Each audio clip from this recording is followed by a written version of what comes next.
Bien, vamos a orar. Quiero darle gracias por tomarse el tiempo de estar con nosotros en esta hora y oremos al Señor. ¿Ya? Padre, en el nombre de Cristo Jesús, queremos darte gracias por la oportunidad que nos permite, Señor, de estar juntos. Queremos ahora que tú nos guardes, nos ayudes también en esta experiencia unida, Señor, en observar las Escrituras, como también aprender técnicas, Señor, que nos puedan enriquecer en nuestras tareas locales.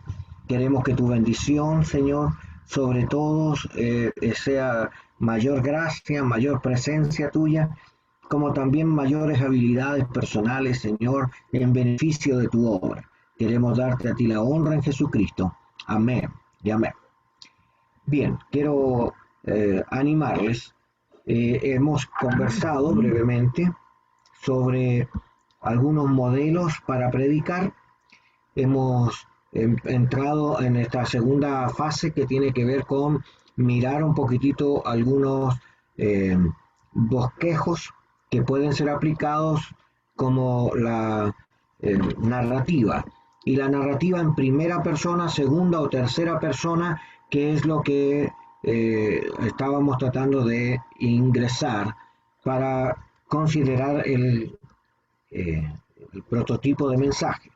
Habíamos visto algunos predicadores pensando justamente en esto. La narrativa requiere que usted conozca primero la historia. Sí o sí usted tiene que conocer la historia para poder explicarla con sus palabras y a darle el sentido que corresponde. Usted tiene que primero indagar la historia. Así que se va a tomar el trabajo de leer en la Biblia toda la historia que usted va a relatar y la tiene que conocer al revés y al derecho. Así que usted lo lee varias veces y luego usted tiene que rehacer en la narrativa la historia, pero ahora con sus palabras, y para hacerlo usted va a asumir el prototipo de participar con la primera persona, segunda o la tercera persona. La elección que usted haga es la que va a definir realmente el tipo de mensaje. Si es primera persona, quiere decir que usted se va a meter en los zapatos de uno de los personajes de la historia y va a contar la historia desde adentro, ¿ya? Por ejemplo, Pedro mirando a Jesús como oraba, ¿ya? Por decir algo. Y entonces puede relatarlo y decir, bueno, hay una montaña sobre una roca, y Jesús se sienta, luego se arrodilla, levanta los brazos, ya, y yo lo veo desde lejos, ¿ah? Y luego comienzo a sentir esa experiencia gloriosa de la presencia, ¿verdad?, del Espíritu de Dios sobre todo aquel lugar. Bueno, yo puedo hablarlo, relatarlo con la intención de graficar de tal manera que la gente se sienta parte de la experiencia, aunque la Biblia solo diga que Jesús oró, ¿ya? Pero usted le puso el avivamiento al evento para que la gente lo grafique, lo entienda y aún anhele una participación mucho más profunda. Eh, Cuando es segunda persona, es como cuando alguien relata lo que otro está haciendo. Ya no soy yo participando en la historia, sino que yo estoy contando lo que otro me está contando, ¿ya? Y en la tercera persona, que normalmente ahí hay una situación externa, es cuando yo estoy, ya no soy el participante principal, ni soy el que estoy mirando de lejos a Jesús, sino que ahora yo soy alguien que está hablando de lo que leí, de lo que escuché, de lo que entendí de otros, ¿ya? O sea, yo me alejo de la realidad inmediata. Eh, Cuando uno elige el personaje, tiene que tener cuidado de que la narrativa se mantenga siempre en el mismo nivel de conversación. Si es primera persona, siempre habla usted como hablando de tú a tú en la relación. Si la relación es de segunda persona, siempre mantenerse en el lenguaje de usted, ¿verdad? O de lo que estamos viendo en el tema. Entonces, nosotros tenemos que ayudarnos con el lenguaje, ¿ya? De no apartarnos, porque hay gente que comienza en segunda persona y termina predicando en primera persona. Y entonces eso es un error. Eh, Ahora, todo mensaje, recuerden, esto es un repaso, todo mensaje tiene que tener una triada. ¿Cuál es la triada de todo mensaje? Muy bien. José Fernández. Introducción, desarrollo y conclusión. Bien, muy bien. Todos los mensajes tienen que tener estas tres cosas. ¿Ya? La diferencia es que en el desarrollo de la narrativa usted comienza con el personaje y la introducción se envuelve en el caminar del desarrollo mismo y por lo tanto no lo hace tan separado como los otros bosquejos. ¿Ya? Y la conclusión siempre tiene que tener entonces el cierre del hilo conductor. ¿A qué se llama hilo conductor, hermana o pastorita Rosa?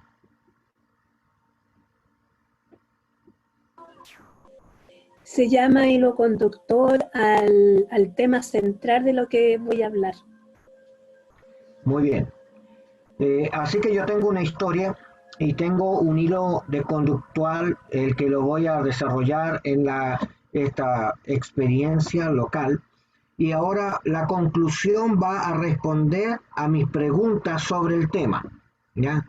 Así que la gente tiene que tener un interrogante, así que usted plantea. Ahora, una cosa es contar la historia, pero otra es arribar como conclusión respondiendo la pregunta inicial.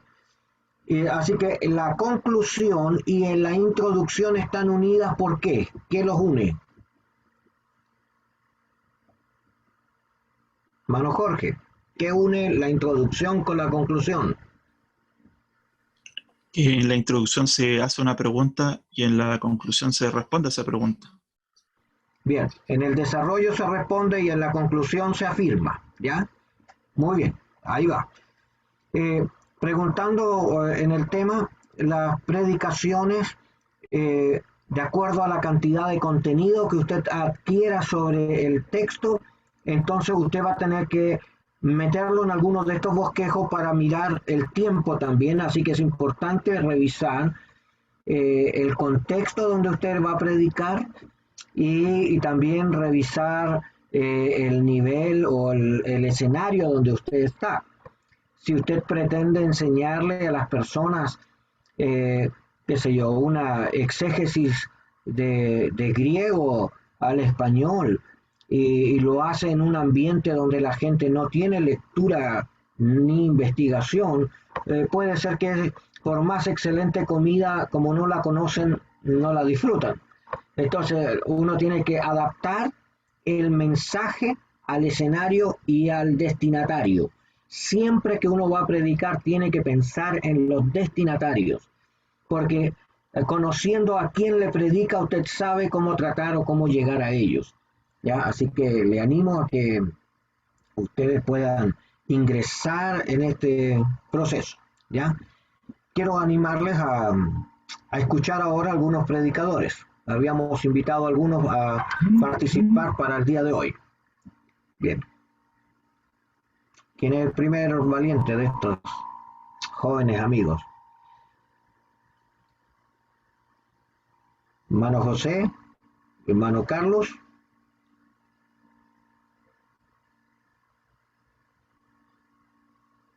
Bien, no los escucho ninguno, por favor respóndame.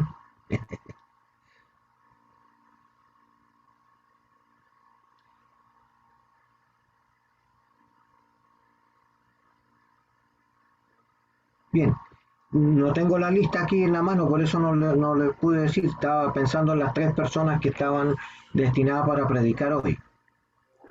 No, yo me acuerdo que Jorge Poole lo había mencionado, pero Ya, yo había, ese mismo día que que yo hice el mensaje, tengo entendido que la semana anterior se había definido esas tres personas, porque la semana ya. pasada no se mencionó ninguna. Oh, ya. Perdón, puede ser que es que como hemos estado con tanta actividad hemos dejado a lo mejor a un lado el tema. No hay problema. Vamos a repasar y a ver un poquitito. Vamos a levantar la Biblia entonces y vamos a hacer algo juntos. ¿Ya?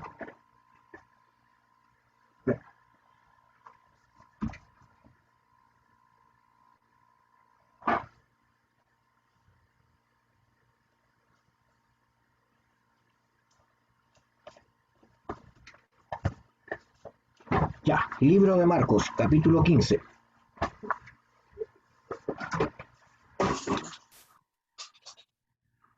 Vamos a trabajar juntos en este tema. Marcos capítulo 15.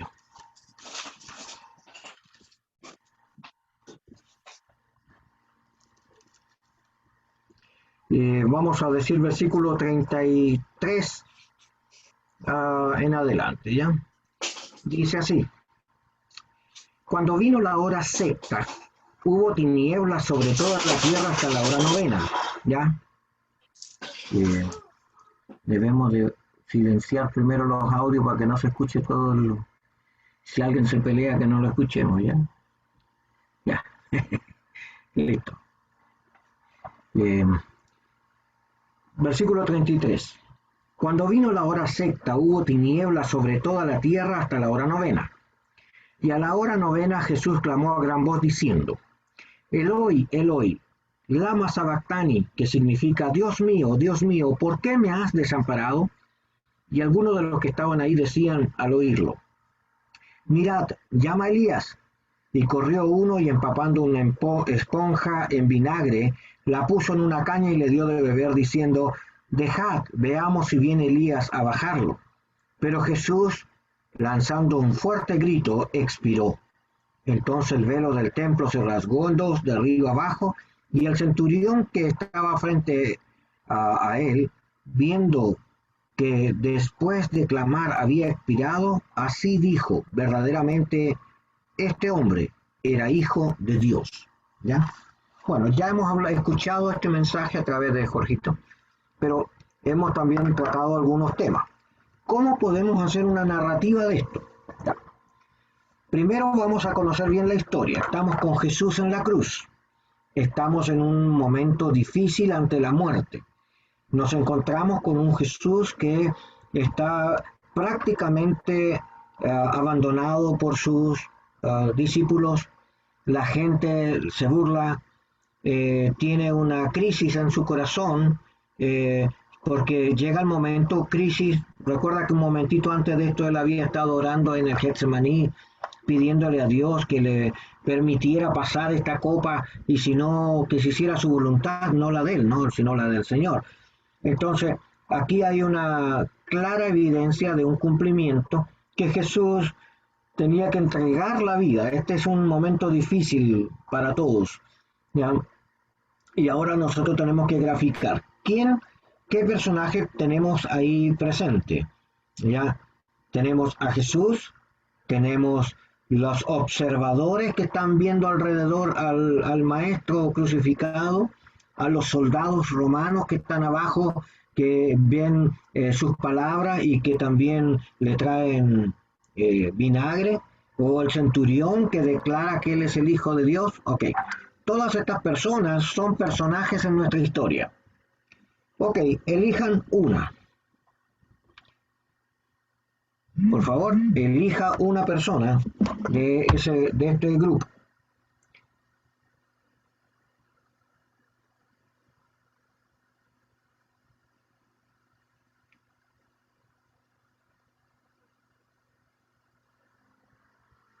Por lo general se elige lo más adecuado ahí el centurión. Ok, el centurión. También puede ser Jesús. Lo que pasa es que aquí hay que atreverse a hacer el personaje graficado. Lo vamos a intentar haciéndolo entonces. Y hacemos que sea el centurión. Hagámoslo más gráfico entonces. A ver, ¿cuánto sabemos de esta historia? Jesús es apresado. Esa noche cuando sacó Pedro la espada y le cortó la oreja a Malco, ya el Señor lo reprendió, le pegó la oreja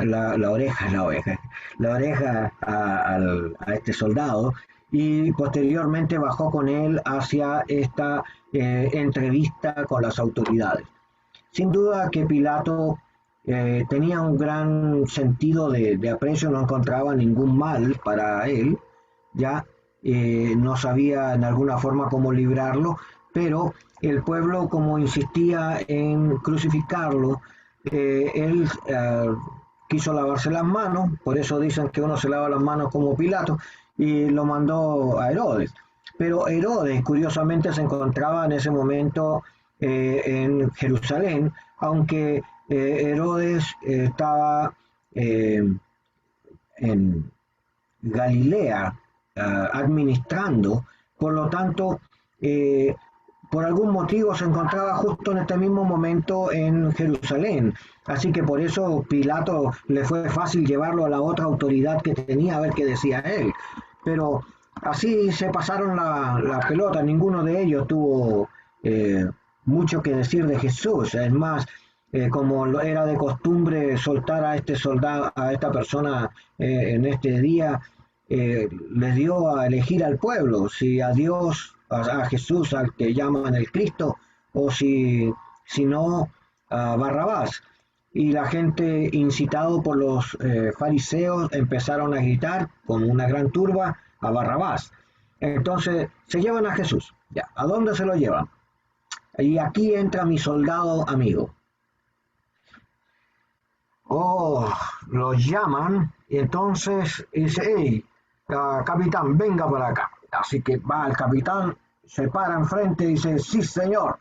Dice, bueno, llévese a ese soldado, a ese preso y al centro, ¿verdad?, de el templo, atrás en los patios.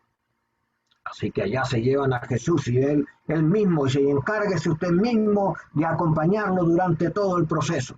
Así que este soldado toma un par de ellos y llaman a este Jesús, al cual lo estaban sacando del medio, y comienzan a llevarlo hacia este patio detrás de los templos. Al llevarlo caminando, evidentemente que la gente comienza a golpearse, porque todos están asombrados, así que yo tengo que empezar a empujar a la gente y decirle a un lado, déjenme, ya debo de llevar a este hombre, ¿verdad?, hacia su destino. Y bueno, todos los soldados empezaron a hacer lugar, así que pasamos en medio de la turba de las personas y entramos a este patio. En el medio del patio había un tronco muy grande, al cual todas las personas que entraban encarcelados por algún motivo eran amarrados ahí. Así que llevamos a este Jesús y lo pusimos de esta misma manera rodeando esta madera y sacamos su ropa, ¿ya? Oh, qué curioso, este hombre tiene su vestimenta es de una sola pieza. Esto es muy caro. La mayoría usan trapos sobrepuestos uno tras otro, más este tiene una vestidura de elegante, ¿ya?, y cara socialmente. Así que le sacaron la ropa y la envolvieron, y luego recibí la orden. Debe de darle 39 latigazos. Oh, así que una vez que ya lo teníamos amarrado, le quitamos la capa sobre su espalda y fuimos a buscar el látigo. Y encontré un látigo largo, tenía 9 correas de cuero, y en cada pedazo de cuero estaban los troncos, tenía huesos, tenía pedacitos de metal, para que cuando pegara sobre la carne, ésta se incrustara y la rasgara. Así que tomé un espacio y dije yo, en el nombre del rey, ¿verdad?, recibe, primer latigazo, y así el segundo, y de la piel de este hombre llamado Jesús, al que le decían el Cristo, empezó a sangrar profundamente, ¿ya?, y le pegué los 39 latigazos, ¿ya? Y de esta manera, saliendo, los hombres tomaron una corona de espinas que habían organizado y le pusieron sobre la cabeza, y entonces toda la guardia y los que estábamos ahí nos inclinamos de forma burlesca diciendo, ¡salve, oh Rey de Israel! ¿Ya? De tal manera que estas personas se empezaron a animar, pero tomamos una cruz, porque todos los presos que iban a ser crucificados, una de las formas que tenían que hacer para agotar su fuerza era cargar ellos mismos la cruz. Así que tomamos a este hombre y le dijimos que tomara la cruz, ¿ya? Y con su cabeza rasgada y su espalda quebrantada y su sangre derramada, tomó aquel madero y empezó a rascarlo. Al momento de salir, todo el mundo estaba agolpado, no nos dejaban pasar, así que tuve otra vez que mover el látigo sobre la tierra y decirle a la gente: apartaos de este lugar, que llevo reos hacia la muerte. Así que todo el mundo estaba pendiente de esta experiencia, ¿ya? Y de repente me adelanté para separar a las personas y miro hacia atrás y veo que este Jesús estaba parado y habían algunas mujeres alrededor de él. Y cuando me acerqué le escuché decir: no lloren por mí, sino lloren por ustedes y por las mujeres que estarán encinta, ¿ya? Lloren por Jerusalén. Oh, me conmovió sus palabras. No estaba pensando en él aún en su muerte, ¿ya? Sin embargo, seguí la orden, porque como un buen soldado, el que desobedece la orden recibe la muerte. Y yo me he destacado por ser un buen soldado, así que lo tomé a este hombre y lo empujé, y como sus piernas no resistían, vi que cayó varias veces en su caminar. Entonces me fijé en la multitud de las personas que estaban mirando. Ahí hay algunos, me están mirando, ya. Pero hay uno que sobresale de la multitud. Hey tú, ¿cómo te llamas? Y me contestó: soy José. ¿Ya? ¿José cuánto? Yo soy José Arimatea. Bueno, ven, acompáñanos y ayuda a este hombre a llevar su cruz. Y ahí apareció este varón, que era grande en porte, con un físico campestre, de manos gruesas y de vestimenta rústica, quien tomó la cruz y empezó a llevarla para que lo siguiera este hombre llamado Jesús. Cuando íbamos llegando hacia el Gólgota, que es un lugar de la calavera, es un lugar donde hay quema de basuras, es un lugar donde la ciudad hace el desecho de la ciudad, lo tiran en ese lugar. Y ahí se destinó poder llevar a estas 3 personas a la crucifixión. Entonces, ciertamente, cuando empezamos a bajar la madera para poder clavarlo, vino corriendo uno de los soldados de parte del rey, que traía un letrero que decía rey de los judíos, y para el beneficio de todos venía escrito en 3 nombres, ¿ya? Estaba en hebreo, estaba en griego, ¿verdad? Y estaba también en latín. Y esta razón de plantearlo como rey de los judíos era para ponerla sobre la cabeza de este hombre. Así que lo tiré al piso y luego le pedí a uno de mis soldados que me trajera los clavos.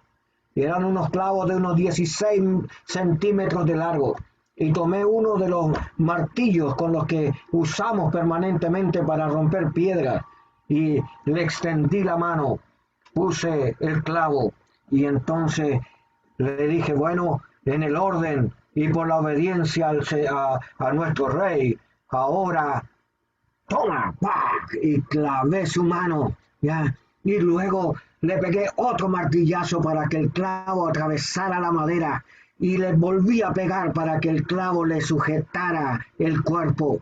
Y luego le extendí la mano para el otro lado y tomé el segundo clavo, otro clavo grande de 16 centímetros, y lo puse sobre su mano y le volví a pegar. Y hay algo que me molestaba: yo lo estaba golpeando y clavando y él no abrió su boca, no se quejó.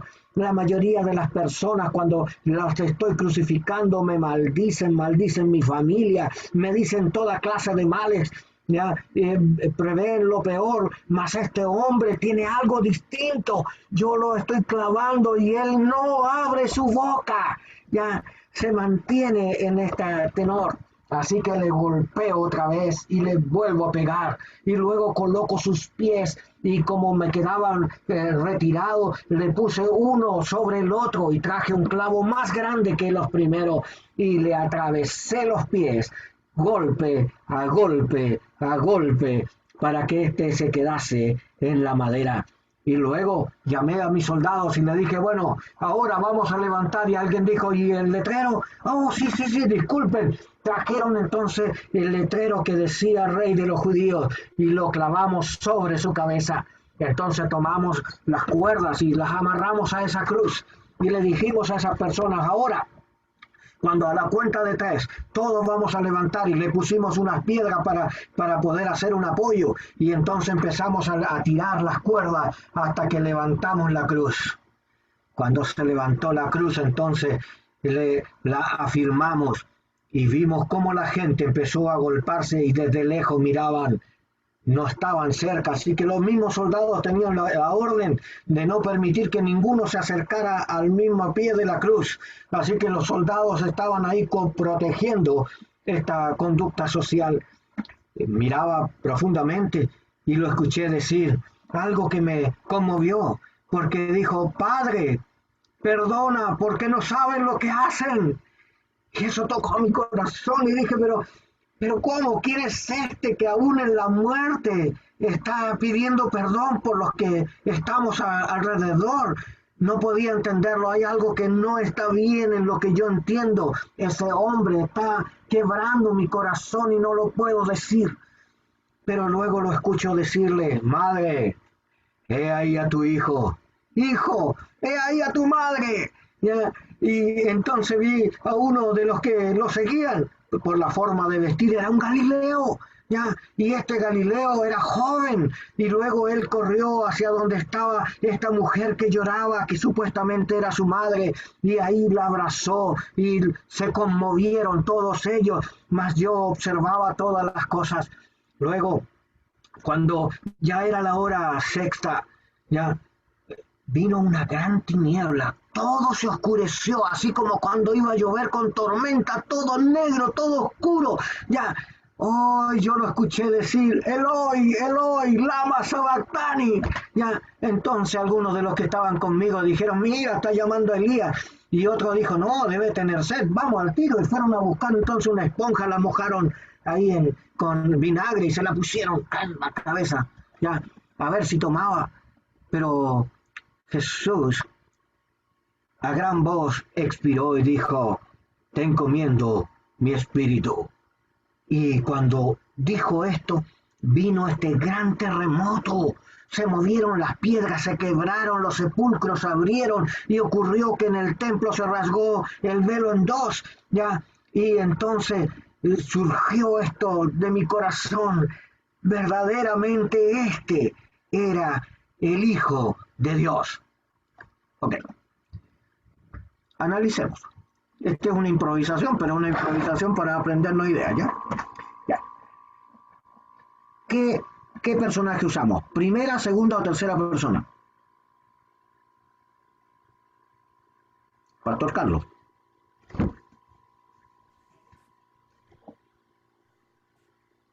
No lo escucho, Pastor Carlito. Tiene que quitar el audio. Segunda persona. A ver. Primera persona. Primera persona, muy bien. Estaba en primera persona, no en segunda. Solamente que al tomar el soldado y lo hice recorrer el camino con Jesús, no todos los detalles, pero a la mayoría. ¿Qué significa esto? Significa que usted tiene que conocer la historia. O sea, usted no puede tomar, o sea, usted va a agregarle hechos que la Biblia no dice, pero usted no está mintiendo. Usted está agregando los hechos históricos que pueden calzar en el contexto de la palabra. ¿Ya? Esto es una forma de enriquecer el texto. ¿Ya? Entonces, ¿cuántos de ustedes vieron la escenografía en la medida que se iba relatando? Sí. ¿Sintieron que eran parte de la gente que estaba observando esto? Sí. ¿Vieron a Jesús siendo crucificado? Sí.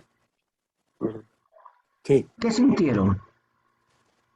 Sí, hay una parte que me llamó mucho la atención, pastor, cuando usted describe que usted miraba a unas personas que los seguían y describe que los descubrió por la forma de vestir que tenían, que Sí. eran de Galilea. O sea, esa forma de anexarle al contexto no solo queda en que lo seguían, sino cómo usted lo descubrió, se lo descubría por la forma de vestir. O sea, uno estaba... esa descripción lo lleva a uno a ser parte de la escena, a estar dentro Claro. de la escena, lo involucra dentro de la escena. Sí. Bien. ¿Cuántos de Sí. ustedes sintieron el dolor? ¿Sintieron dolor así mirando a Jesús siendo crucificado, cómo le atravesaron los clavos y los clavos tenían 16 centímetros y el otro 22? ¿Ya? Y bueno, todo eso se sabe porque uno estudia, pero se imagina un clavo de este tamaño atravesado en su mano para firmarlo en una madera. Eh, oh, yo quiero decirle que a veces no hemos estudiado el dolor desde esta perspectiva, pero la narrativa nos trae a la vivencia, reflota el evento, ¿ya? Entonces uno tiene que disfrutar, ¿verdad? Disfrutar en alguna forma que una buena educación narrativa va a hacer que la gente viva la experiencia bíblica. Más que escuche a un predicador, se mete a vivir una instancia bíblica. ¿Ya? Pastor Marcos.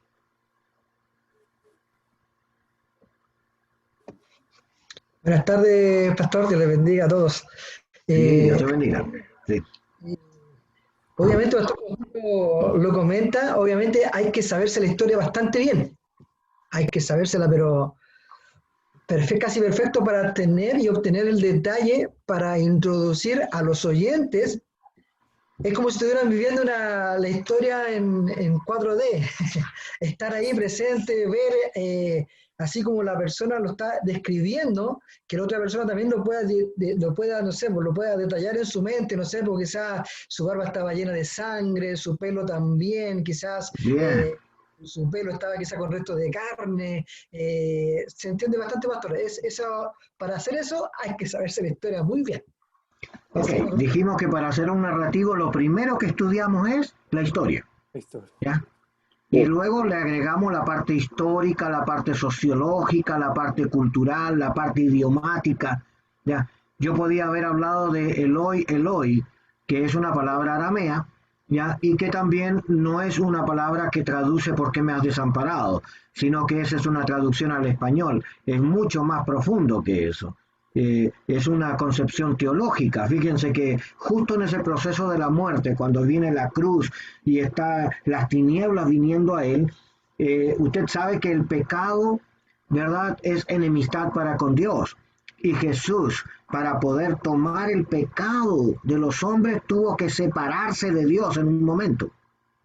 ¿Ya? Porque de otra manera no hubiese sido posible, pero por causa de entregarse a la muerte, porque esto es una experiencia profunda. Jesús se entregó hacia la muerte y esto hizo de que Dios lo exaltara hasta lo sumo. ¿Ya? Entonces esta entrega fue en este momento de la cruz. Hay una posición teológica interesante que revisar, pero claro, cuando uno comienza a mirar, usted se puede dar cuenta de que cuando la gente traduce como en el Salmo, ¿verdad? ¿Por qué me has desamparado? También en el Salmo 92 dice, porque las palabras de Dios son fuertes, indeclinables, en un sentido así lo dice en hebreo. Es exactamente igual lo que estamos diciendo. Llegamos al momento en que aquí yo puedo enriquecer más, yo puedo agrandar la predicación o achicarla. ¿Ya? ¿Cómo la agrando? Agregándole más información o analizando algunos de los puntos de esta historia. ¿Ya? El tema es que la narrativa debe de cautivar la mente de nuestros oyentes e involucrarlos en la misma historia. La gente cuando salga tiene que saber diciendo ¿de qué se trató la predicación?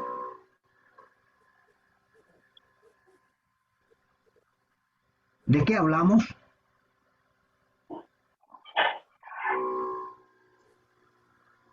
Sin miedo, dígame, ¿de qué hablamos? La expiación. La muerte de Jesús. La expiación. La muerte, ¿ya? Discúlpeme, hay alguien. El camino a la... La crucifixión. Del dolor que provoca la muerte también, o el sacrificio, las heridas.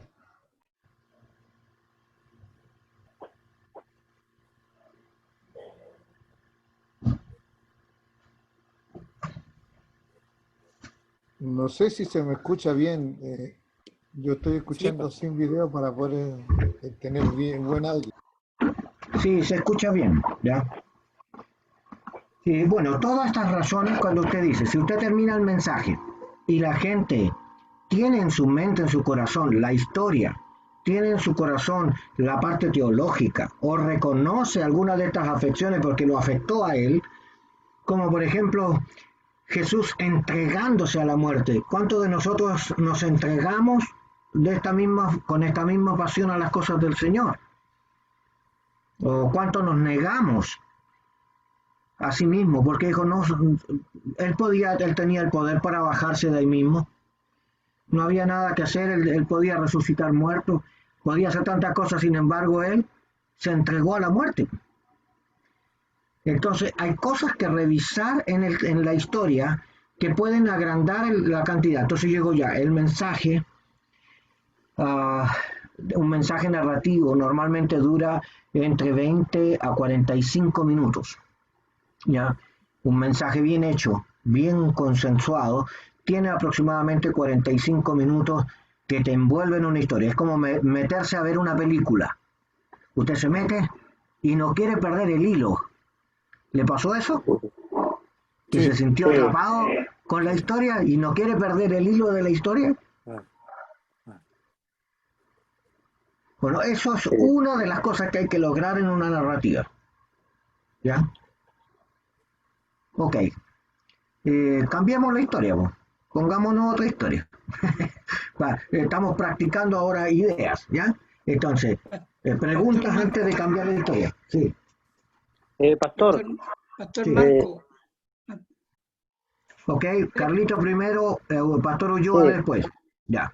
Hay que estar muy concentrado porque usted me preguntó qué personaje era. Yo me quedé pegado cuando partimos en los personajes que habían alrededor, como Jesús, los soldados, el centurión. Bueno, en primera persona, eso es claro. Pero estaba observando su tremenda capacidad para narrar la historia, pero también un error bien visible. Lo que pasa es que usted puede tomar un personaje en segunda que es secundario. Por ejemplo, el personaje principal ahí era Jesús y el personaje secundario era el soldado. Pero cuando usted encarnó al soldado, usted lo volvió en primera persona. Ok. Sí. Pero en la narrativa, en una parte usted dice, y expiró y dijo. Y era, dijo y expiró. Porque yo estoy escuchando a Jesús. Porque yo estoy escuchando a Jesús hablar. Entonces estoy diciendo, yo lo escuché decir, ¿ya? También es importante que cada gesto se haga visible. Por ejemplo, si usted tiene que conocer el escenario donde va a predicar, si usted dice caminó, camine sobre el escenario. Si dice y se sentó en tal lado, vaya y siéntese en una esquina. Entonces lo grafica de tal manera que la gente lo ve vivencial y no se queda solo con la palabra. Si usted se para en el púlpito y habla sin moverse, no tiene gracia. La gracia de la narrativa es que usted la puede llevar a la vida práctica en el ambiente que está. ¿Ya? Yo quiero decirles, a ver, siglo I. Pero antes de avanzar voy a escuchar al Pastor Ulloa y les voy a hablar un poco de este punto que quiero tocar, de la narrativa del siglo I. Una pregunta bien cortita, Pastor. Sí. Y antes de eso, no sé, mire, una vez yo hice un mensaje, ¿cierto?, en primera persona, que fue de ¿cómo se llama?, de Jonás, ¿ya? Y cuando llegué a la casa, ¿cierto?, le pregunté a mi esposa cómo estuvo, porque fue primera vez y narré toda la historia de Jonás en primera persona. Y cuando yo dije, y el Señor me dijo, Jonás, vete y me equivoqué de ciudad, de Nínive. En vez de decir, vete a Nínive, dije otra ciudad. Entonces yo le pregunté a mi esposa, ¿cómo todo? Y me dijo, es que mandaste a Jonás para otro lado, po. ¿Me entiendes? Entonces, un poco asumiendo lo que usted está planteando, de que hay que tener muy claro, ¿cierto? Lo La que uno, película. ¿por qué? Porque usted acaba de decir que hay que tener la mente de los oyentes bien cautiva, bien concentrada. Sí, sí. Entonces, por ejemplo, yo estaba escuchando y usted, si no me equivoco, dijo en la narración que José de Arimatea había pedido el cuerpo, o sea, había llevado la No, cruz. no, claro. Yo metí, Ya. porque ahí dice que fue José, pero no dice cuál José. Ya. No, pues, y fue Simón de Sirene. Entonces, ahí me quedé pegado yo, pues, ¿me entiendes? Entonces, Pero no, es un decir. extraordinario, ¿eh? Sí, Sí. entonces es súper importante recalcar eso, ¿cierto? De que a veces porque nosotros los predicadores de repente no nos damos cuenta, a mí me pasa. Entonces, yo confundo los nombres de las personas en forma impresionante, ¿cierto? Entonces, para hacer una narrativa hay que estar súper concentrado. Y lo que yo quería, ¿cómo se llama? Preguntarle, ¿cómo debiera, qué es lo que, cuál es la forma mejor de terminar un mensaje narrativo? ¿En primera ya. persona? Sí, buena pregunta. Sí. Cuando usted te está hablando, por ejemplo, en este caso, sobre el dolor y la muerte y la entrega, usted generó todo un ambiente, un escenario de dolor. Hizo el Vía Crucis, ¿verdad? Desde que lo tomaron preso, cómo lo golpearon, cómo lo abofetearon, el camino trasladando la cruz, cómo lo crucificaron. ¿De qué está hablando usted? De morir. Entonces usted podría decir, bueno, así como al final, cuando usted termina su narración y usted lo que hace, y aquí hay una clave, no haga la pregunta de invitación inmediato, sino ore con la gente, vamos a orar, y comienza a orar del tema y luego genera la pregunta en la oración para que el ambiente siga el mismo espíritu, porque si usted pone la pregunta antes de orar, lo puede desviar de la narrativa que usted está contando.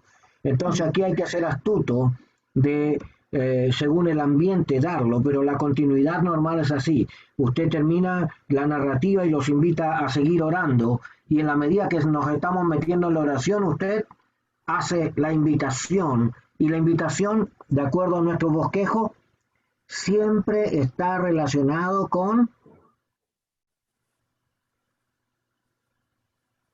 el tema central. El hilo conductor no lo puede perder. ¿Cuál fue el hilo conductor de esta historia? La muerte de Jesús. La crucifixión. Si Jesús se entregó y murió por nosotros, nosotros también tenemos que hacerlo, porque hay que contextualizarlo. Si Él se entregó por nosotros, nosotros también tenemos que hacerlo por la obra del Señor, o por las demás personas, en fin. ¿Ya? Va a tener que asociar la historia con el ambiente donde está usted presente. Y Sí, entonces, yo le preguntaba, perdón, yo Sí. le preguntaba justamente muy bien la explicación que nos da, porque cuesta mucho de repente después de uno narrar toda una historia, ¿cómo termino? ¿Cómo hago el llamado? Porque se cae mucho y por lo general los pastores somos buenos para hablar.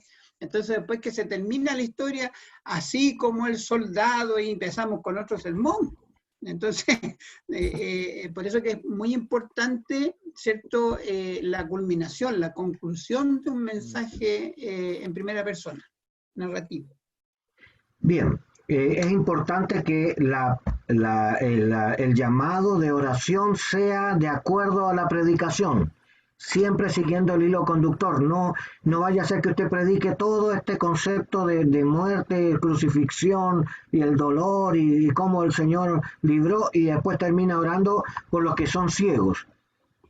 No tiene nada que ver, tiene que orar por la línea misma que predica, ¿sí?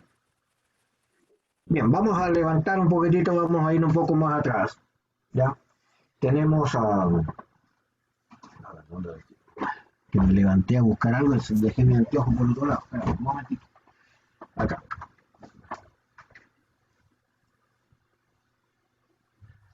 ¿Cómo está, Juanito?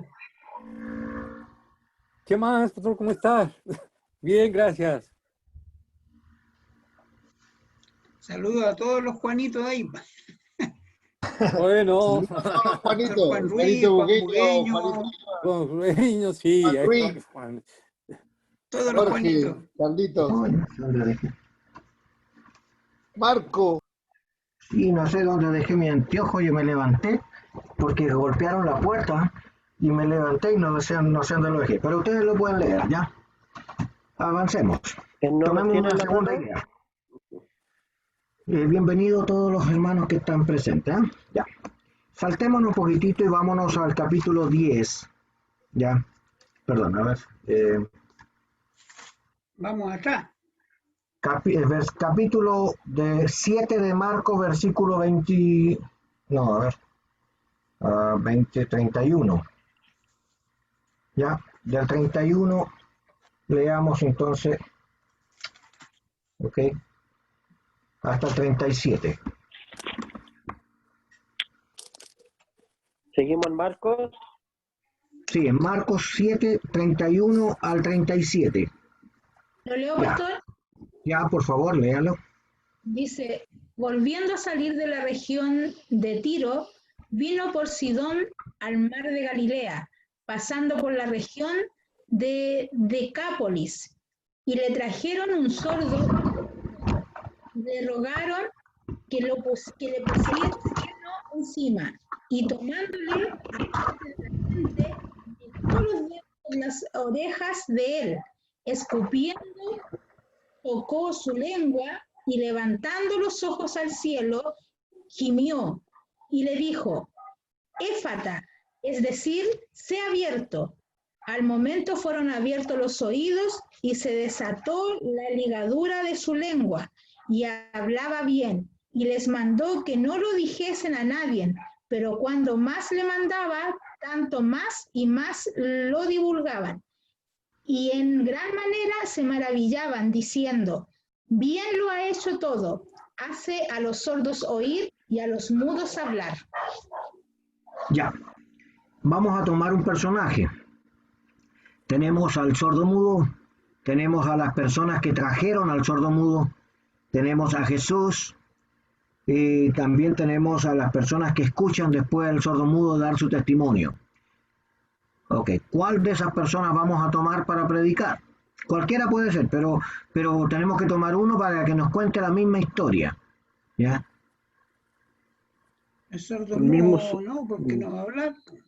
Bueno, yo voy a ser el sordomudo. ¿Alguien me puede explicar un poquitito cuál era la predicación querigmática del primer siglo? Ok, es una palabrita usada para explicar cuando las personas tenían una experiencia personal con el Señor. Entonces, cuando ellos hablaban en primera persona, ellos podían contar su testimonio. Entonces, ya no era una palabra hablada, era una palabra encarnada. Entonces, esa palabra encarnada es la palabra querigmática, ¿ya? Querigma, eso es, palabra viva. Algunos que les gusta usar palabritas paralelas ahí, hablan de un rema, pero el rema no es más bien aplicado a Dios más que a los hombres. Pero no importa, vamos a saltarnos antes de dar esa explicación griega, vamos a mirarnos de esta palabra querigmática. Vamos a contar entonces que la iglesia primitiva está después de la muerte de Cristo. Cristo ya murió, se lo llevó el Señor al cielo y ahora nos encontramos en la iglesia primitiva.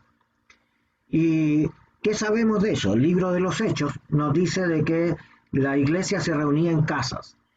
Así que la historia que yo quiero contarles es una historia que ocurre en una casa dentro de la iglesia primitiva. En Jerusalén había una casa de una mujer llamada María, y donde se hacían cultos en su hogar. Y yo fui invitado. Una persona amablemente me dijo, mira, acá nos estamos reuniendo a orar y hablamos particularmente del Cristo, y a mí me llamó la atención y yo dije, yo a ese lo conozco, ya, y me tuve la inclinación y fui a la reunión. Así que ahora estaban todos sentados ahí alrededor cuando el que nos presidía, un tal Simón, levantó la voz y dijo, ¿hay alguno entre ustedes que pueda contar un testimonio vivo de cómo el Señor obró en él? Y yo con mucha timidez, ¿eh? Tenía vergüenza, no conocía a nadie de los que estaba ahí, pero yo tuve una experiencia con el Señor y quiero contárselas. Así que levanté la mano con mucha timidez y me dijeron, bueno, ¿quién eres tú? Y ponte de pie, cuéntanos.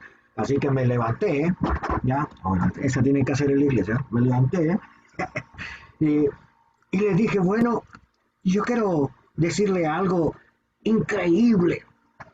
En primer lugar, hace mucho tiempo atrás, yo nací en un hogar pobre en Galilea y mis padres por motivo de negocio se empezaron a trasladar hacia el sur, yéndose hacia el lado de Betania. Y en ese trayecto yo adquirí una enfermedad y siendo muy niño tuve una enfermedad que me dejó totalmente sordo. Y nací en esta condición de la sordera desde mi nacimiento. Pero no solamente esto, sino que también la enfermedad atrofió mi lengua. Y no podía hablar, y no podía escuchar. Y yo veía a la gente correr y no entendía lo que decían. De repente pasaba a un caballo o alguno corriendo en la carretera y a mí me empujaban porque yo no los escuchaba. Mi familia me desechaba. Ya era como que no querían abrazarme y me sentía totalmente desvalido.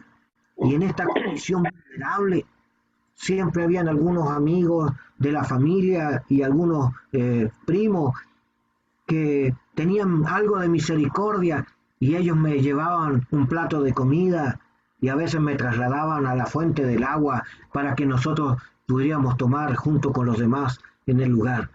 Pero no pude hacer nada solo. Así que tuve que recibir apoyo y tuve que recibir asistencia de otros.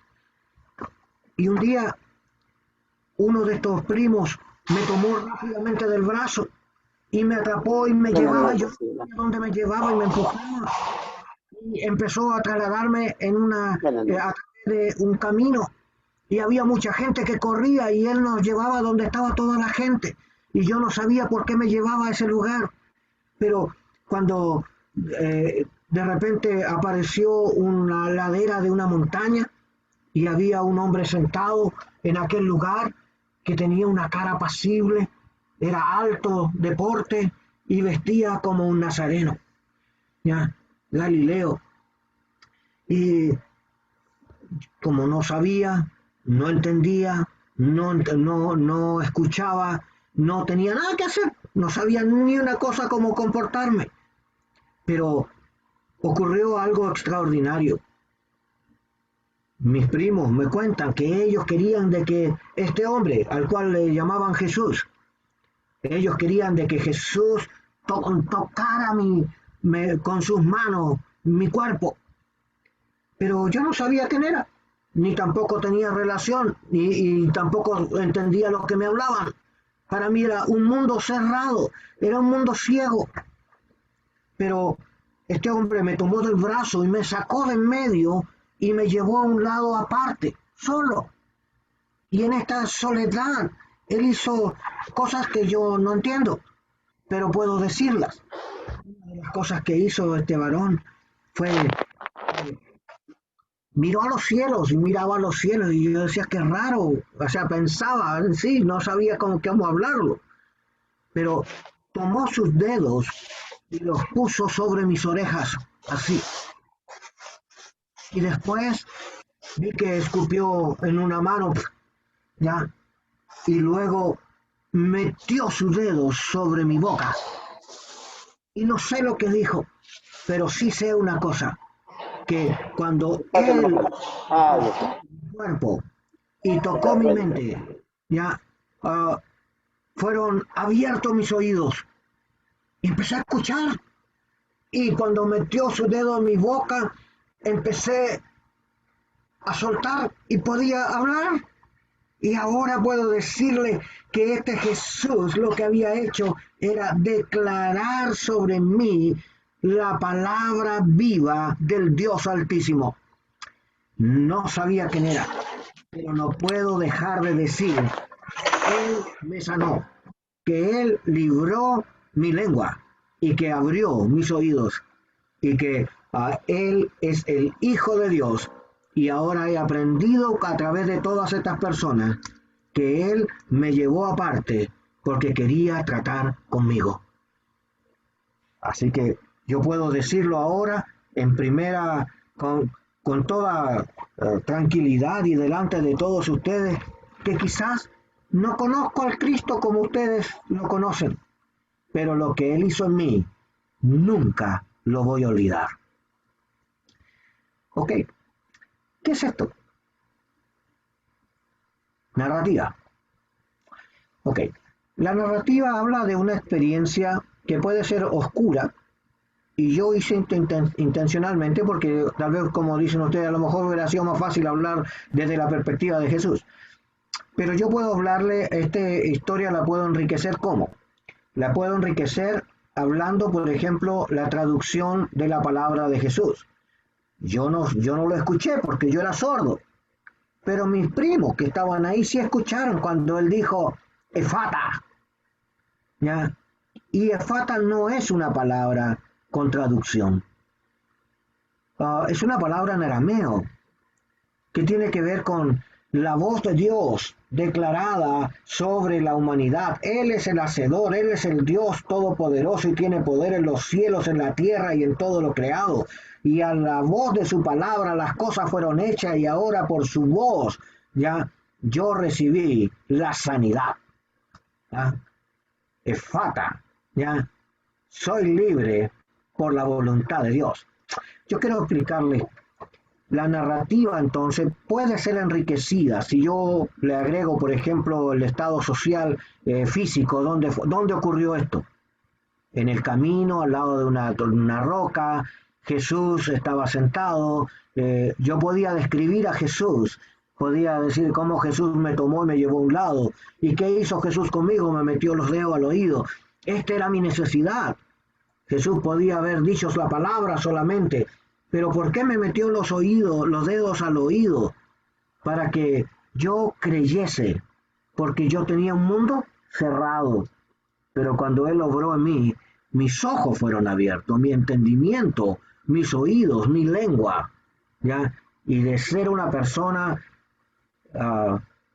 deteriorada y considerada en segunda posición, el Señor me devolvió la dignidad de vida.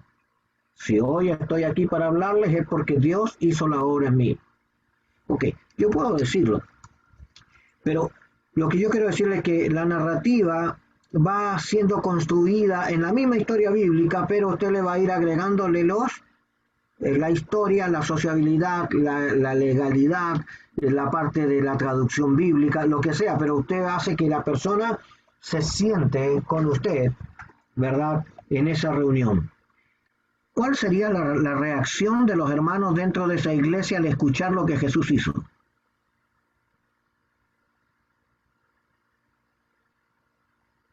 José, ¿cuál es la reacción de esas personas? De seguro, de ese encuentro que tuvo ese varón con Jesús. O póngase que hay un incrédulo en medio de la congregación y diga, y lo que está diciendo este hombre es mentira. ¿Qué diría Jorge?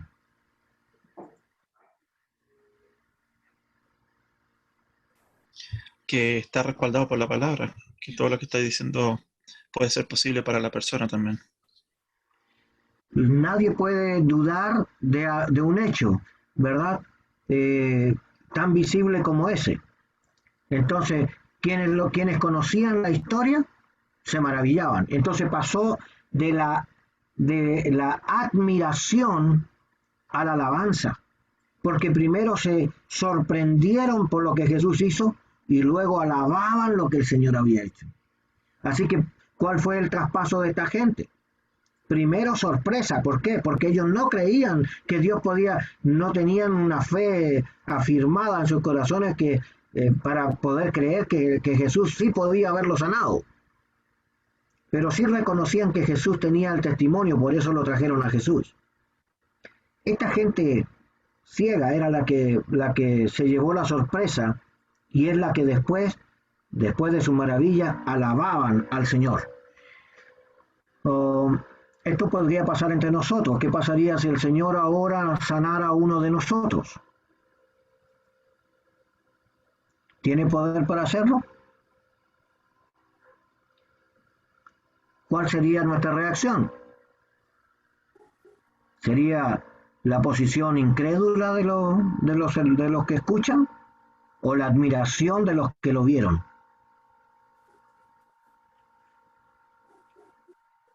Pastora Rosita. Yo creo que en este tiempo sería la admiración de lo que el Señor todavía puede hacer en medio de este tiempo. Él puede y sigue haciendo cosas en este tiempo. ¿Por qué? La Biblia dice, Él es el mismo de ayer, hoy, por todos los siglos. ¿Ya? Así que no podemos dejar eso a la deriva. Entonces la predicación narrativa baja la palabra del Señor a la vivencia personal de nuestro auditorio. Yo siempre creo que el grave problema que tenemos es que tenemos que conocer los destinatarios para que nuestra narrativa sea oportuna. ¿Ya?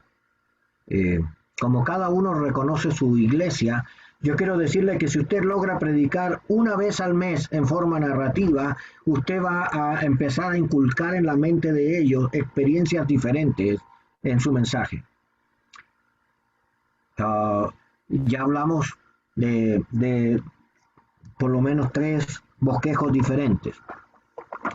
Pero si nosotros lográramos en cada exposición pública practicar nosotros técnicas de predicación, ¿cuál sería el resultado, Pastor Carlito?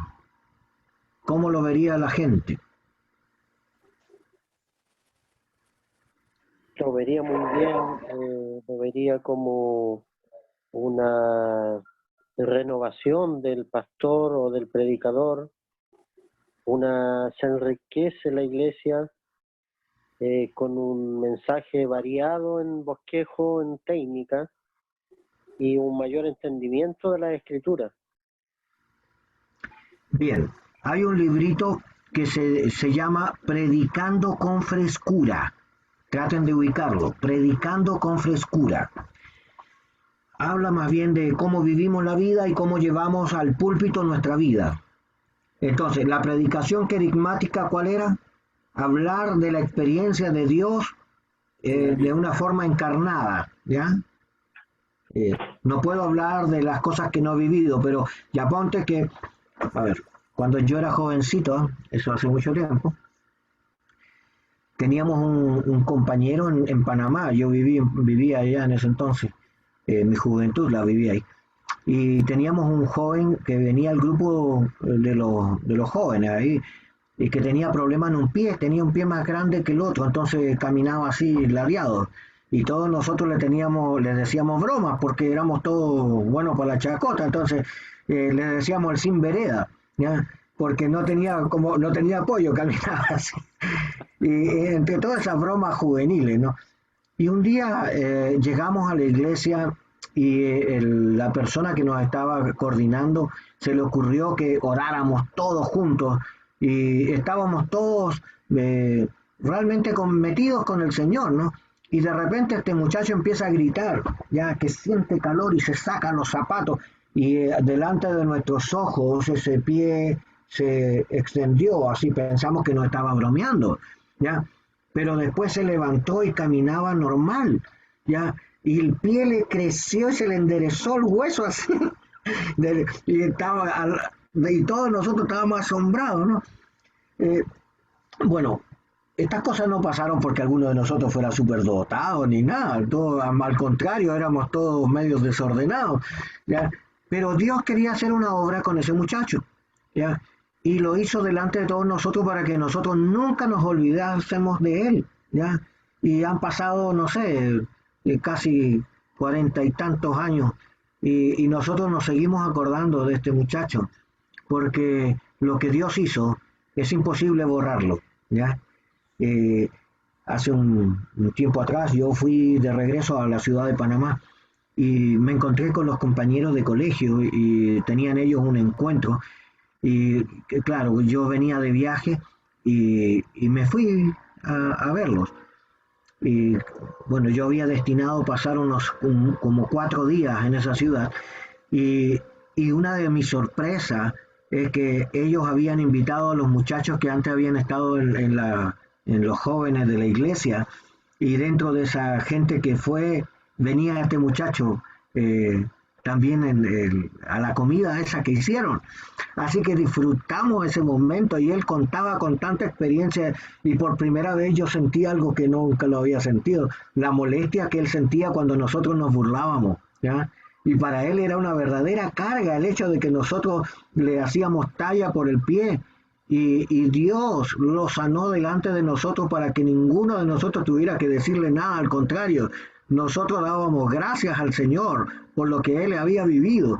Y este joven en esa comida así lo declaraba. Yo me sentía conmovido y decía, pero cuando uno es joven no piensa en lo que Dios está haciendo. Pero qué importante tener experiencias personales con el Señor que trascienden la historia y que no nos dejan olvidarnos de que el Señor es todopoderoso en todas circunstancias. Entonces la narrativa de él podía haber sido esa, contar la experiencia en primera persona. Eso sería una obra querigmática. En cambio, si yo la cuento, yo no viví la experiencia, yo la vi, que es distinto.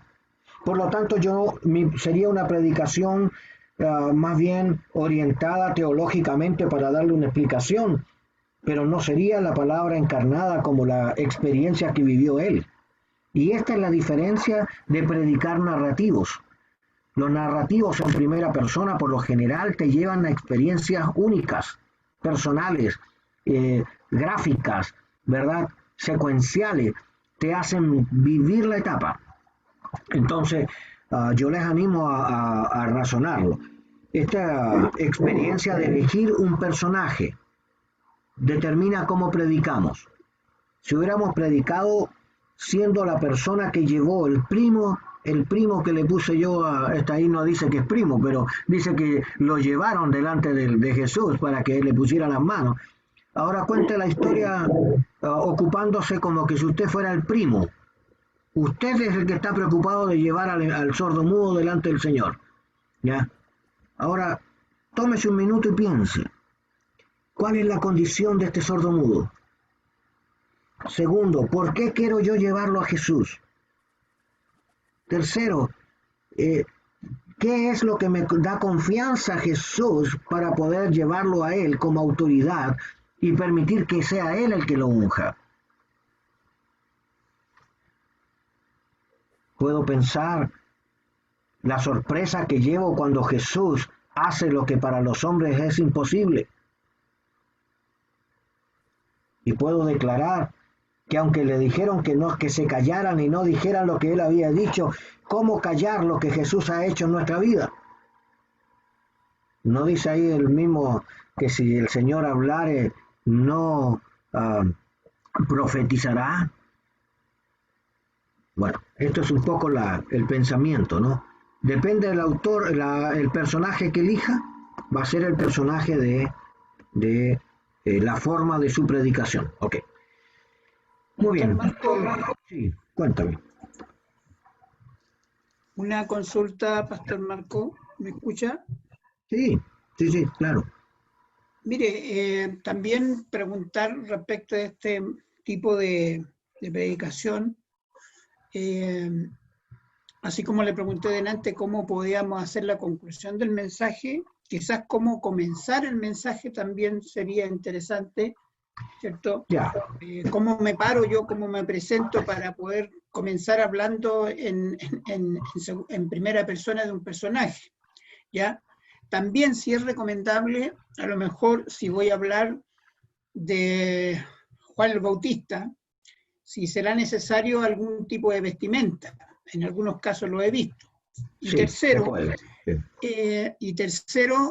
Pastor,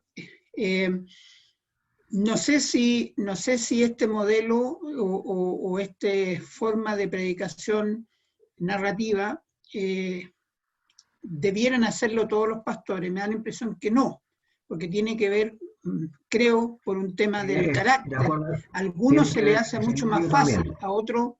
a otros quizás se les hace mucho más difícil por un tema de temperamento, de carácter. Esa es mi pregunta, mis preguntas. Excelentes preguntas. ¿Ya? Mira, primero que nada, habíamos dicho en la primera clase, antes de las predicaciones de los hermanos, que uno debe de indagar primeramente la historia completa en la Biblia, conocerla bien. Luego, indagar la parte teológica de eso, y para eso mirar algún diccionario bíblico, comentario bíblico, para enriquecer un poco la historia al respecto. Luego, revisar los personajes. Una vez que tú identificas el personaje, luego tú eliges en qué personaje vas a trabajar el tema. Y luego que eliges el personaje, tú eliges también inmediatamente si lo vas a hacer en primera, segunda o tercera persona. Una vez que tú ya tienes eso seleccionado y tienes la idea, tienes el pensamiento o la idea a desarrollar, entonces lo más importante sería, como dices tú, ¿cómo comienzo? Bueno, tú puedes... A ver, yo lo hice una vez así, ¿no? Tomé una silla y la puse en la mitad del púlpito. O sea, saqué el púlpito y puse una silla. La gente entraba y decía, pastor, no hay púlpito. ¿Ya? ¿Qué pasó? Estaban todos preocupados porque no había púlpito. Entonces dije, yo no se preocupe porque hoy día es un día especial, no vamos a emplear algo distinto. Y yo puse una silla y me senté y puse unas pantuflas al lado de la iglesia, en la escalera para subir ahí.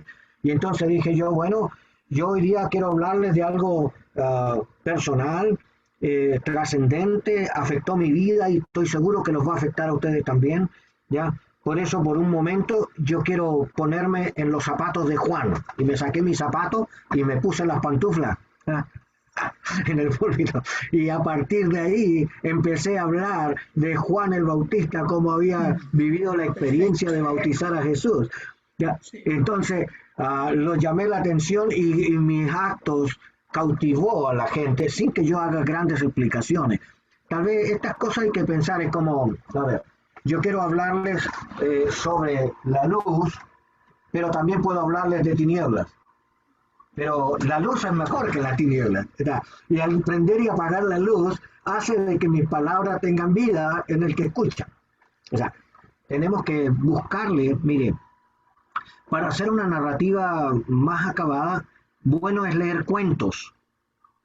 Va a decir que no le gustan los cuentos, pero los cuentos dicen cómo era la flor, cómo era el camino. Uno tiene que empezar a hablar, por ejemplo, cómo hacer una descripción.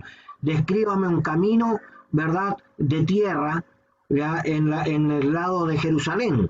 Entonces usted va a decir, bueno, no sé mucho de eso, voy a investigar cómo era. Y me voy a encontrar que es un lugar desértico, rocoso, ¿verdad?, que tiene espacio donde había muchos maleantes, que la gente era asaltada en el camino, así que era un lugar que la gente no quería andar de noche, sino que andaban solo de día, ¿ya? Y el día tiene que ver con la vida y la noche tiene que ver con la muerte. Entonces, en el pensamiento judío, las tinieblas son la noche, ¿ya? De hecho, ¿por qué Jesús sanaba siempre en las tardes y no sanaba en el día, en la mañana? ¿Nadie se puso a pensar en eso?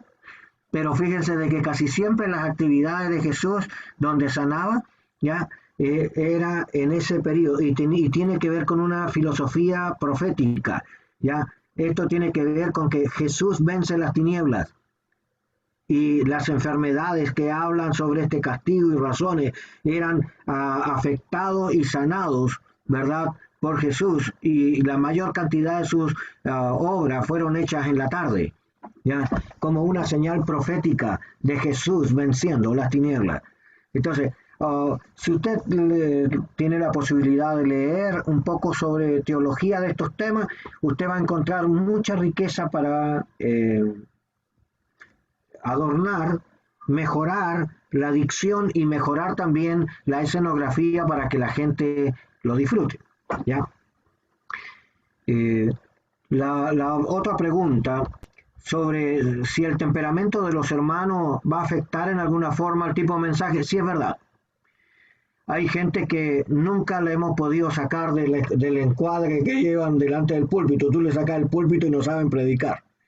¿Será porque se afirman en el púlpito para que no se caigan ahí? No sé. Pero usted puede predicar con púlpito y sin púlpito. En realidad no debe de predicar por el púlpito, debe predicar con la vida. Así que usted donde va, la predicación debe ser activa, debe ser relacional, movernos con la gente al mismo tiempo.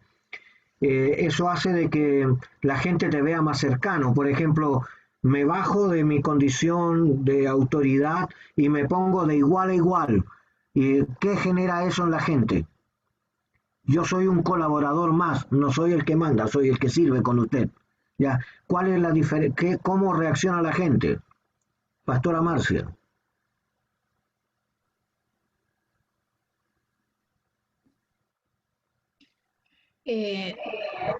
¿Algo diferente, pastor? Sí. Bueno, algunos se asombran, a otros les gusta. Yo creo que la forma que lo pueda tomar cada persona es dependiendo también de lo que uno... había algo que me gustó que dijo usted de repente, que algunos que si no hay púlpito, como que no es predicación. O si la persona que está delante no está con corbata o no está de terno cuando es hombre, tampoco como que no es un buen predicador, porque tiene un estereotipo de predicador y estamos acostumbrados a una pura forma, y eso de repente nos hace que lo nuevo como que nos complica un poquito. Yo creo que eso es lo que pasa, pero por lo menos a mí, en el tiempo que he estado viendo, me encanta esto de ver el tema de diferentes tipos de aplicación, porque yo creo que así uno puede atraer mejor a las personas y a los hermanos. Okay, una corrección. No es importante que nosotros atraigamos gente, no, es el Espíritu de Dios trayendo gente a Jesús. Nosotros solo somos intermediarios, somos puente nomás. Si no, estaríamos centralizando la actividad en nosotros. Y nosotros no somos el centro es Jesús. ¿Ya? Por lo tanto, vamos a ser instrumentos, entre comillas, y permitimos que el Señor obre de esta manera sobre nuestras comunidades. Pero la diferencia, y yo quiero hacer un consejo para usted. Cuando usted predique, no predique toda la semana. Mire, si usted come fideo, no coma fideo toda la semana. ¿Me entiende? Sino que todos los días cambie el bocado. Porque si no, va a hastiarse, va a llegar un momento que a usted no va a querer escuchar de esa forma. ¿Ya? Es como hacer un bosquejo, que yo quiero enseñarle el otro bosquejo que es exegético. Pero el bosquejo exegético requiere más conocimiento y más profundidad. Pero si hacemos esto, yo le digo, de vez en cuando hay que hacerlo para que la iglesia cambie su posición. Como el pastor ese que predicaba sobre la higuera, ¿no? Entonces todos los muchachos se sentaban ahí, se reían, y digo, ¿y ustedes por qué se ríen? Y se apuesto que va a predicar de la higuera. Y el hermano adelante eufórico decía, hoy vamos a tener una unción del Señor, amén, decían, ¿ya? Y vamos a ver la gloria de Dios, amén, decían. Entonces después dice, y así que Dios me ha dado un mensaje particular para ustedes, y todos atentos, dice, vamos a hablar sobre el fruto de la higuera, y todos los cabros atrás. ¿Por qué? Porque era una predicación repetida, porque era una situación fuera de lugar. Por ejemplo, el ambiente era juvenil y el hombre estaba hablando como en una campaña, ¿ya? Y trasladar una campaña pública dentro del templo tiene otra connotación. La gente no reaccionó igual. Yo quiero decirle, tenemos que adaptar el mensaje y el destinatario, unirlo. ¿Recuerdan a Wesley? Orando y ayunando una vez por semana para que la predicación que ha organizado sea usada por el Señor para afectar las vidas. Oh, hay que aprender de nuestros predicadores, o a Spurgeon, hablando sobre la santidad del predicador, de modo de que tengamos nosotros esta relación tal con el Señor que la gente lo pueda percibir en nuestro lenguaje al hablarlo públicamente. Un desafío de perfeccionarnos, sí. Aquí también va en la búsqueda que uno tenga a diario con el Señor, ¿no es cierto? Porque lo que usted estaba hablando, sobre todo la predicación muchas veces repetida, y yo creo que también ¿cómo se llama? Pasa muchas veces en diferentes lugares o luego hasta en nuestras mismas iglesias puede que pase, es porque también va en uno, porque uno no se prepara y no busca realmente al Señor como tuviera que buscarlo para poder que le dé algo nuevo cada día, porque esa es la verdad, porque nosotros si queremos algo nuevo de parte del Señor tenemos que buscarlo. O sea, es lo que creo y pienso, ¿no es cierto? ¿No, o estoy mal? Sí. No, no está mal. La verdad es que el predicador, un predicador concentrado en la tarea, está siempre investigando y siempre buscando resquicios, así que siempre está leyendo, siempre está mirando, siempre está recolectando información. Y cuando va a predicar, entonces ordena los pensamientos, pero tiene mucho bagaje para...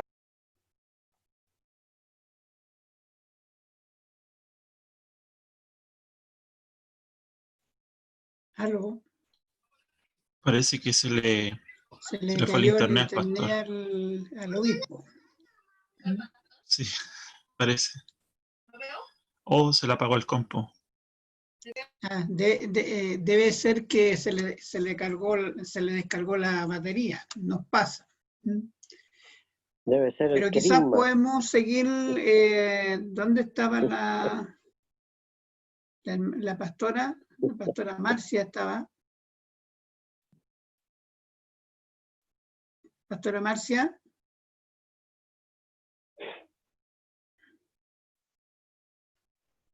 ¿Se escucha?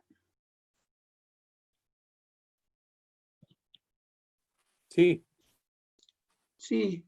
La pastora Marcia estaba hablando, no está ahora, se fue también. Desapareció. ¿No se lo habrá llevado el Señor, digo yo, y nos quedamos aquí?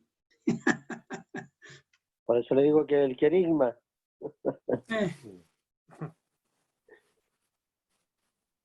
Rosita, ¿tiene audio usted? Sí. Ah, ya, qué bueno. A lo mejor usted nos podría dar su opinión respecto de lo que estaba hablando la pastora Marcia, la relevancia de un poco la vestimenta, ¿cierto? Yo lo que le preguntaba al pastor Zárate, que si es relevante de repente si yo voy a hablar de algún personaje, vestir a lo mejor, y yo creo que es interesante, ¿cierto? A lo mejor vestir como era el personaje. No creo que sea tan relevante, pero sí puede llamar la atención, cautivar a la asamblea, pero por lo que decía la pastora, ¿cierto? A lo mejor en la vestimenta, ¿cierto? Que decía ella, si es con corbata, si es con terno o alguna cosa así, ¿afecta o no? ¿Qué opina usted mientras esperamos al pastor?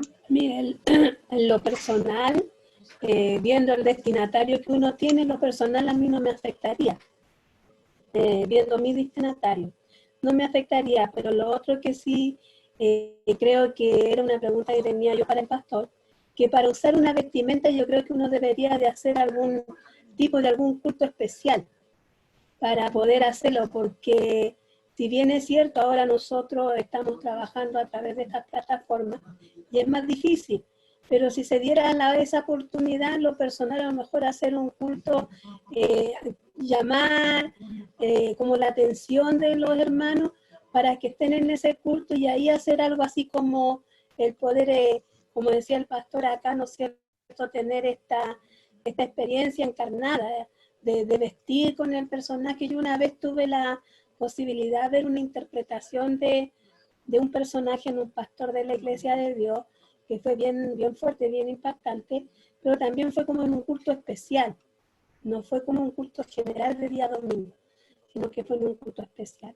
Creo que ahí a lo mejor, pero así que sea en un culto general, con la tenida, con el personaje, con la vestimenta, no sé, yo tendría en lo personal que pensarlo según mi contexto, mi destinatario, pero que poder de hacerse, yo creo que se puede hacer, no habría mayor dificultad. Y lo otro que creo que este tipo de bosquejo narrativo, si bien es cierto, uno lo puede ver a lo mejor desde un punto de vista que es fácil, pero es muy, muy difícil en sí, porque uno tiene que hacer un estudio acabado de muchos aspectos que abarca. Cuando el pastor veía esto del libro de Marcos capítulo 7, yo empecé a analizar un poco porque él después nos lleva a la iglesia primitiva, a la iglesia de los hechos, cómo él narra esta situación. Entonces creo que ahí uno tiene que investigar mucho, hay que investigar el tema del contexto completo, tanto de la cultura, de lo que está pasando, y traerlo a nuestro contexto tiene que cumplir el objetivo, primeramente, de cautivar la atención de las personas, y también que ellos vayan, ¿no es cierto?, con una palabra que esté haciendo, como digo yo en mi vocabulario, ruido, para que ellos también puedan sacar el provecho del mensaje. Es como decía el pastor, no es que uno se vaya a mostrar, sino que Cristo puede hacer una obra poderosa en su vida. Creo que no sé, yo nunca, jamás he hecho un bosquejo narrativo. Digamos, lo he hecho porque está en el seminario, pero que yo lo haya interpretado, lo haya hecho, nunca. Jamás lo he hecho, y no sé, de verdad. Bueno, como usted decía, uno de los hermanos también tiene que ver mucho con la personalidad de la persona. A mí me cuesta, de verdad, a mí me cuesta mucho, aunque no se crea, me cuesta, pero si está el Señor en algún momento hacerlo con la búsqueda, orando, pidiendo esa dirección, yo creo que habría que atreverse. Sí, Pastor Marco, ¿tiene audio ahora? Sí, estamos bien. Ya. Disculpen, hubo un corte de luz, así, por eso me fui de golpe y volvió inmediatamente, fue un flash ahí. Sí. Miren. Seguimos en el mismo tema, Pastor. Sí. Solamente en mi opinión respecto a la vestimenta, creo que lo relevante acá, el predicador, no es tanto la vestimenta, sino que es el mensajero, es la el narrativa. mensaje, la preparación del mensaje. Sin embargo, creo que siempre debe haber un equilibrio. Por ejemplo, yo estoy pastoreando en una iglesia en un sector bastante marginal, en Los Sierra, pero gracias al Señor me ha llegado gente muy profesional, muy, muy profesional. Entonces uno tiene que mantener también el equilibrio, porque hay un dicho que dice por ahí, como te ven, te tratan. Entonces, si yo me voy a subir con un par de blue jeans, qué sé yo, con la camisa abierta, o sea, como que va a ser un poquito chocante. Uno tiene que mantener el equilibrio, ¿cierto? El respeto a las personas en el lugar adecuado. Tal vez hay que preparar el ambiente. Por ejemplo, si tú vas a hacer un trabajo para predicar narrativo, entonces prepara el lugar y anuncia con tiempo que ese día van a tener un culto especial y todo, para que la gente no se sorprenda, ¿ya? No sé si escucharon ustedes el caso de un pastor que se vestía de payaso. Bueno, una vez un hombre fue invitado a predicar a una iglesia, y él fue con dos trajes, uno todo harapiento y tenía un traje bien arregladito que lo dejó en la oficina del pastor. Y él se sentó atrás de la iglesia, ¿verdad? Y la gente, cuando lo veía así todo sucio, con la ropa desgreñada, lo hacían a un lado, no lo tomaban en cuenta, y cuando lo invitaron a predicar, se pasó él hacia adelante y todo el mundo se sorprendió, y él empezó a hablar sobre justamente el tema él hablaba sobre la sensibilidad social, la pérdida de los valores, de no sentir el dolor ajeno, ni bueno, ese tipo, hacia ese punto apuntaba. Entonces, la representación que él hizo fue chocante para la gente, y después, cuando él empieza a ministrar, se pone a orar, claro, hay presencia de Dios en el tema. En ese entonces, él se mete a la oficina, se cambia y sale bien vestido al momento de orar en el cierre, ¿ya? Y claro, fue muy impactante, fue muy alabado por el tema, pero uno prepara el ambiente. no lo improvise, porque eso trae conflicto a la gente intelectualmente. Pero también, a ver, si usted le va a predicar a un grupo de jóvenes, este puede ser una buena idea, hacerlo narrativo, lo hace más vivo. Si le va a predicar a las personas más educadas y de más intelectualidad y tiene un grupo separado, haga mejor un mensaje exegético para poder mostrar exhaustivamente un ambiente, el lenguaje, la interpretación, y lo hace más intelectual, porque es para ese ambiente. Pero si usted va a hablar a un público común, como hablábamos, el mensaje textual es lo más ideal para hablarle a gente, a un ambiente común, ¿verdad? Sin hacer grandes diferencias. ¿Por qué? Porque lo lleva directamente a la Biblia y habla de la historia de la Biblia. Si usted ahora quiere hablarle a un público que cruce generaciones, bueno, hable de forma temática, ¿ya? Tome un tema y desarrolle el tema a través de la Biblia, sería mucho más profundo, sería más, entonces, hay que aprender texto, las formas de predicación y luego tratar de conectar la predicación con los distintos escenarios. Usted va a aprender poco, practicando va a aprender a hacer uso de tipos de predicaciones asociados a tipos de congregaciones. ¿Ya? Ahora, obispo, lo que yo siempre, con respecto al bosquejo narrativo, igual, ya sea preparar un ambiente o la misma vestimenta, son elementos también que pueden ayudar mucho para contextualizar también lo que uno quiere hablar. Yo creo que no son elementos que uno debería como descartarlo, yo creo que son elementos que uno debería utilizarlo para enriquecer el personaje. Acuérdese que la narración es la que va a tener la principal atracción. La vestimenta va a acompañarlo como algo secundario. Pero si a veces le damos mucha atracción a la vestimenta y a la atracción y tiene una mala dicción, entonces va a tener un conflicto después de cómo la gente lo recepciona. Entonces aproveche de tener una muy buena relación con la historia y con el contexto de la historia. Eso lo tiene que manejar muy bien y después preocúpese de enriquecer el personaje que ha tomado como predicación, ¿ya? Eso va a hacer de que sea más productivo públicamente. Vamos a escuchar a Víctor Bravo de San Fernando, ¿ya?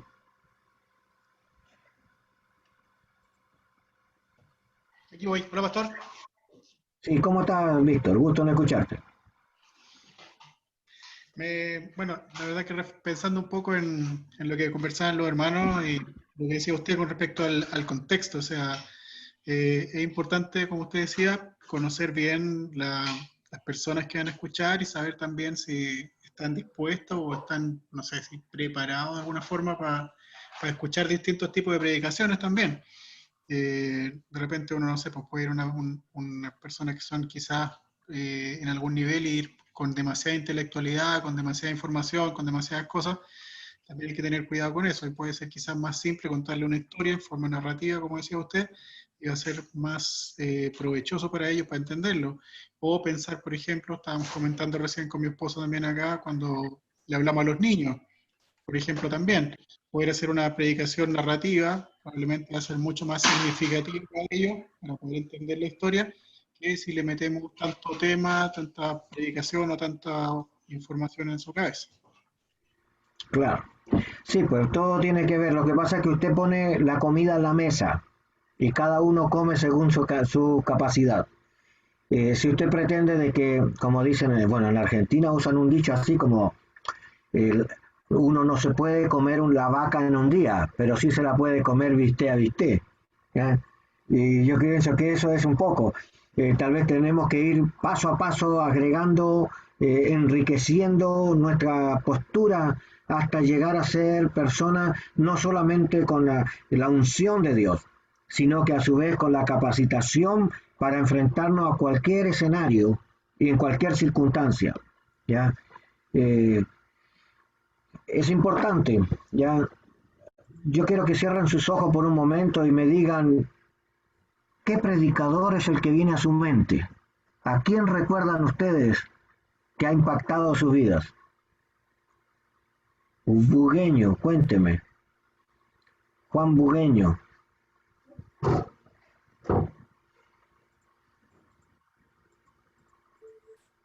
Pero un predicador, tengo que decir. Sí, ¿quién te ha impactado al predicar su palabra? ¿Ha habido alguien que haya predicado y que te haya sorprendido a ti? En alguna ocasión, sí. Hay un mensaje que recuerdo que tuvo el rompimiento de estructura, y todavía me acuerdo de esa palabra, porque fue con una acción también, una acción de la palabra. No solo se predicó, sino que también se ejecutó una acción dentro de lo que era el mensaje. Nunca me olvidé más de ese mensaje.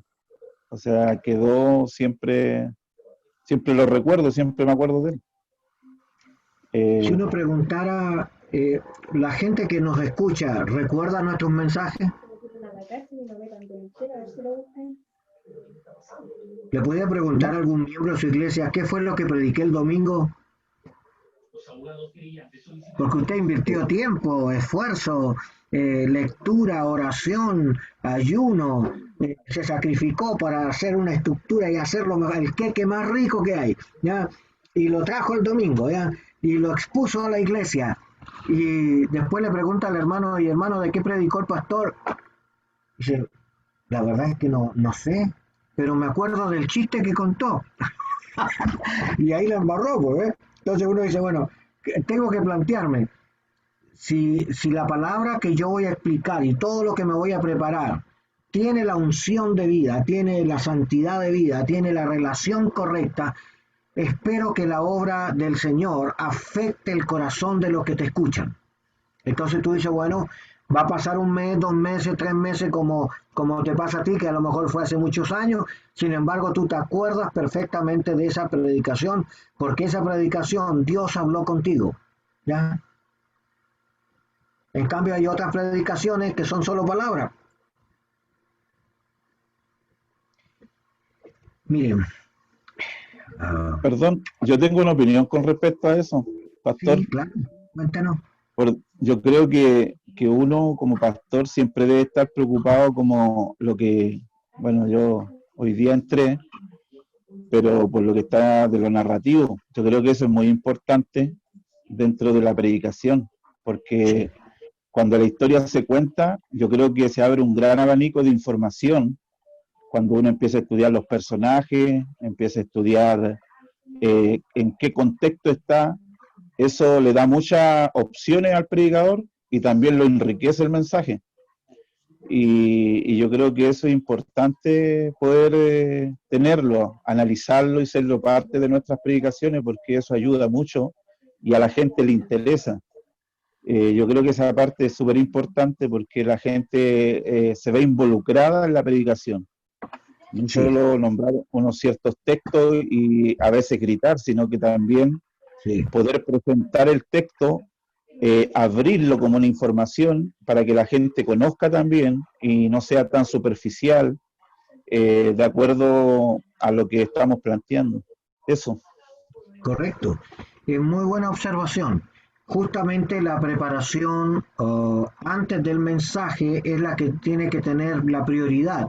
Porque cuando usted ya se enfrenta al público, usted ya tiene que tener cocinado la historia, la sociabilidad, el lenguaje, tiene que conocer todo para no errar. Mire, ¿le ha pasado alguna vez que cuando usted va a predicar justo se apaga la luz? ¿Le ha pasado de que se echan a perder los micrófonos o usted trae un PowerPoint y va a la iglesia y la iglesia no tiene equipo y no puede proyectarlo? Y entonces usted se ve obligado a tener que hablarlo sin la explicación que ha preparado, ¿ya? Y entonces, qué importante es que usted tenga el orden estructurado en su mente y entonces usted sale del problema circunstancial pero sale airoso. ¿Por qué? Porque conoce claramente su tema. En cambio, si usted está dependiendo del bosquejo, está dependiendo del power, está dependiendo de las luces, qué sé yo, y estas fallan, usted puede también ser un desastre en el púlpito.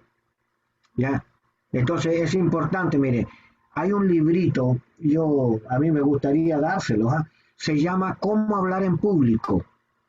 La Universidad Global hizo un estudio sobre algunas características que debemos de tener para hablar en público, y una de esas dice que debemos de tener tal conocimiento del tema, que tengamos tanta seguridad, que cuando hablemos nosotros transmitimos seguridad a la gente. ¿Ya? La gente, al escucharnos, no ve que nosotros titubeamos. Si usted dice Jesús fue a Galilea, usted claramente lo establece. Pero si usted dice, bueno, a lo mejor fue a Galilea, pero no estoy seguro, yo creo que esa más bien es Judea y no es. O sea, en vez de que la gente sienta seguridad, la gente va a sentir inseguridad y va a rechazar psicológicamente tu mensaje. Así que la seguridad al hablar es porque tú tienes el conocimiento adquirido. La segunda cosa, la postura física. Si tú dices que tú tienes que hablar de llenura y poder de Dios y hablas todo parco, afirmándote en el púlpito con miedo, es decir, nunca vas a hablar de esta libertad o de esta llenura del Señor. Tiene que estar acorde tu cuerpo, tiene que estar acorde con tu mensaje. La gente no solo te escucha, también te lee. ¿Ya? Entonces necesitamos como ser un poquitito más